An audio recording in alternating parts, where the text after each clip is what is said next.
What is good, everybody? I am your host, B2B Trades, and today we are back with another video in the crypto space. This is actually part 2 of our 3-part video series, and today we're going to be looking at Ethereum. Before we get into this video, please understand this video is completely subjective. It is strictly my own opinion within the crypto space, and absolutely none of it is financial advice. So whether you guys take some of these trades, whether you guys take some of this analysis and make it your own, it's completely up to you. Anyway, let's break down some ETH. Now, ETH just simply looks delayed behind BTC, to be honest. Like, I genuinely see the exact same chart. Obviously, with a little difference in the characteristics of each asset, but overall, very, very similar accumulation. Now, the bottom on ETH was a sooner bottom than BTC was, because I think BTC bottomed out in November and ultimately has already hit all-time highs. ETH bottomed out sometime in June of 2022 and still is consolidating. So overall, what I want to point out on this, same thing. The growth looks a hell of a lot much more stable. You're seeing the percentage shorts much less, and I actually think this is the Mt. Gox hack back in 2018.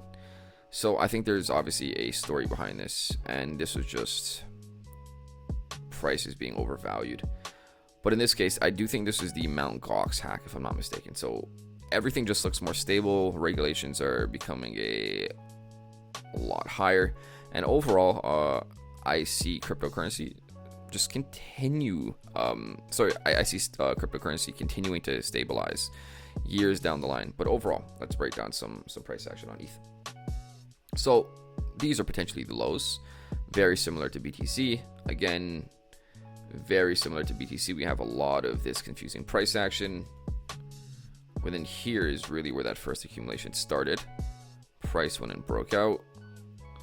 You see this little mini head and shoulders pattern, left shoulder, head, right shoulder. You see that neckline, that quick little liquidity sweep. Price wants to go and trade higher. You see this order block, whole bunch of fucking sell orders sitting here. Price shoots right above there. Those orders still get filled. Price wants to short. And now ultimately back to BTC.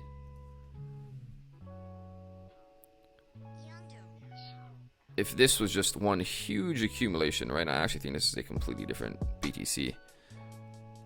But if this was just one huge accumulation right here, and you can see 1, 2, and 3, where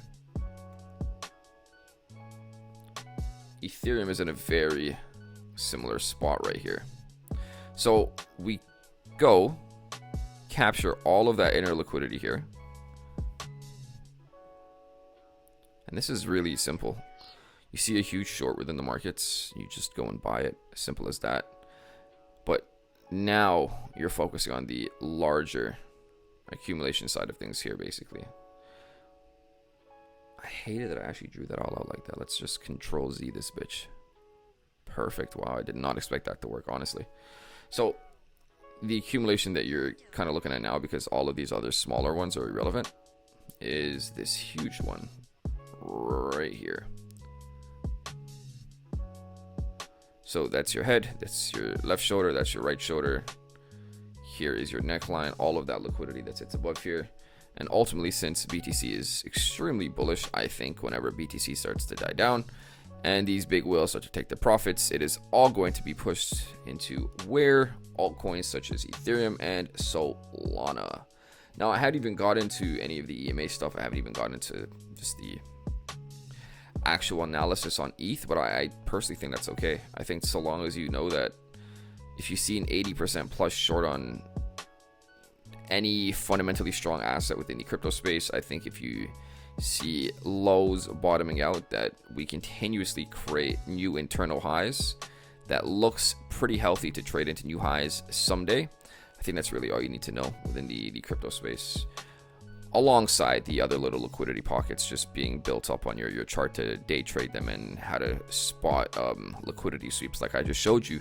But overall, understanding just how liquidity buildup looks is probably going to be a lot more beneficial to the everyday trader, everyday crypto investor, so on and so forth. So now, ETH, we're going to do pretty much the same shit. We're going to draw out our Fibonacci from lows to highs. And I think the fib is going to top out at about 11K. And yes, it does. We're going to switch out to regular from logarithmic to see how realistic that looks. And for some odd reason, I see people talking about the 7,300 level on ETH. So I think that's where my first level would realistically be. 7,300. What percent is this from the lows? Out of curiosity. 700%. This has to be like 800-900% then. Oh no, close to 1,300. Okay, that's normal. This has to be close to 25. Can I see a $21,000 Ethereum though? That's the real fucking question. No, I cannot. No, I absolutely cannot. At least for where we land in the cycle. Because it's 4 years, 4 years, 4 years. So we gotta consider 4 years from June 2022. So we have until June of 2026 basically to hit those highs. I didn't do all of this with BTC because we're already in all-time highs. So we have until right here. Can I see $21,000 by right there? No, the fuck I cannot. Can I see $11,000 by June of 2026? No, the fuck I cannot. Can I see $7,300 ETH by June of 2026? Yes, the fuck I can. So I actually want to see one quick thing. I want to see if I draw out my Fibonacci from highs to lows, if that changes anything. I know it will, but did I just hit that 618 spot? Oh wow. I'm a fucking wow. I literally could not have scripted that better myself. So that is obviously going to be another target as well, that 618 level. Where's the 4.236? It's pretty damn high. It's 17K. Yeah, I think your main focus should be anywhere between 7,300 to 11,000 on ETH. I think that should be your primary focus. I'm surprised I hit that so perfectly.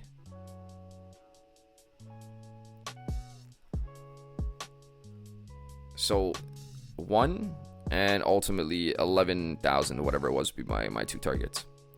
So try to play it within those two levels. Where am I going to enter on ETH is a good question, because we already captured all of that internal liquidity.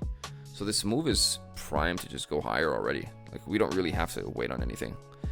Whether you're waiting on an extra 3, 4, 5% lower, it's really up to you. I'm not going to take that risk. That's idiotic.